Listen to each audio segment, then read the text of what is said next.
राजा शांतनु ने जीवन में बहुत कुछ खोया था। गंगा जा चुकी थी, लेकिन नियति अब भी उनके हृदय को एक और गहरे मोड़ की ओर ले जा रही थी। उन्हें स्वयं भी नहीं पता था कि अब जो होने वाला है वो पूरे कुरुवंश का भविष्य बदल देगा। पिता पुत्र मिलकर हस्तिनापुर को धर्म से संभाल रहे थे। सब कुछ शांत था, पर नियति अभी शांत नहीं थी। एक दिन यमुना के तट पर राजा शांतनु की दृष्टि एक अद्भुत युवती पर पड़ी। वह थी सत्यवती, सरल, शांत, किंतु एक अनोखे तेज से भरी हुई। और उसी क्षण शांतनु का हृदय फिर से धड़क उठा। वर्षों के बाद राजा शांतनु के मन में फिर से प्रेम जागा। उन्होंने सत्यवती से विवाह का विचार किया, जैसे जीवन ने उन्हें फिर से मुस्कुराने का अवसर दिया हो। लेकिन भाग्य ने इस प्रेम के सामने एक कठोर परीक्षा रख दी।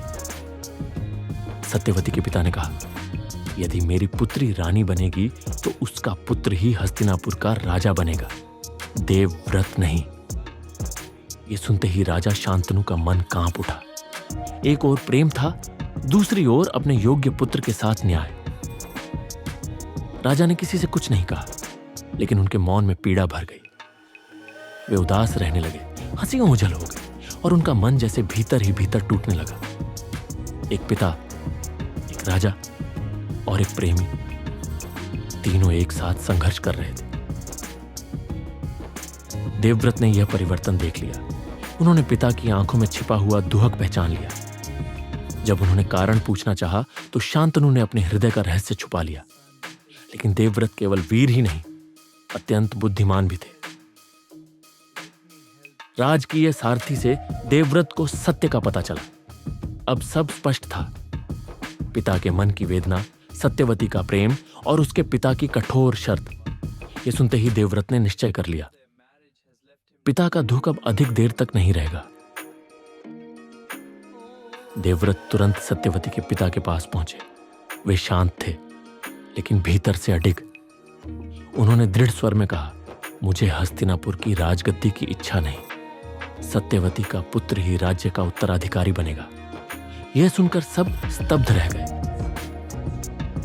सत्यवती के पिता प्रसन्न तो हुए, लेकिन उनके मन में एक और शंका उठी। उन्होंने कहा, देवव्रत, आज तुमने राजगद्दी छोड़ दी, लेकिन यदि कल तुम्हारे पुत्र राज्य पर अधिकार मांगे तो?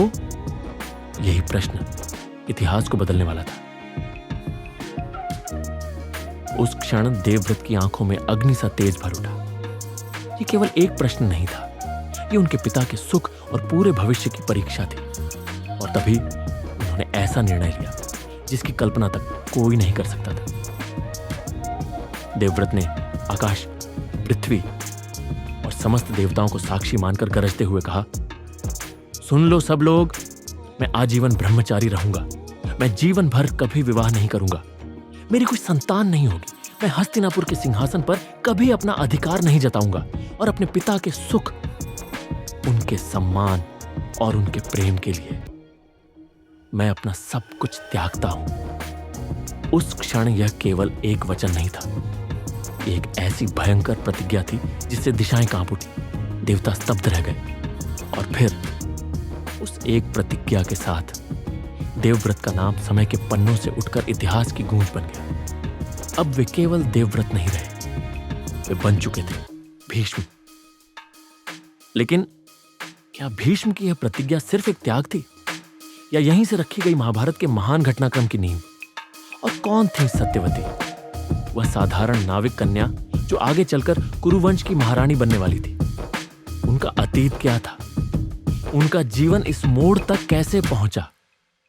अगले भाग में जानेंगे सत्यवती कौन थी, उनका अतीत क्या था और कैसे उनका जीवन कुरुवंश की नियति से जुड़ गया। ये स्टोरीज अलग अलग कथाओं, सच्चे एक्सपीरियंसेस और भक्तों से जुड़ी हुई कहानियों से इंस्पायर्ड हैं। अगर आपको ऐसी एनिमेटेड स्टोरीज पसंद आती हैं तो वीडियो को लाइक, शेयर और चैनल को सब्सक्राइब जरूर कीजिए। चैनल एनिमेटेड स्टोरीज देखने को मिलेंगी।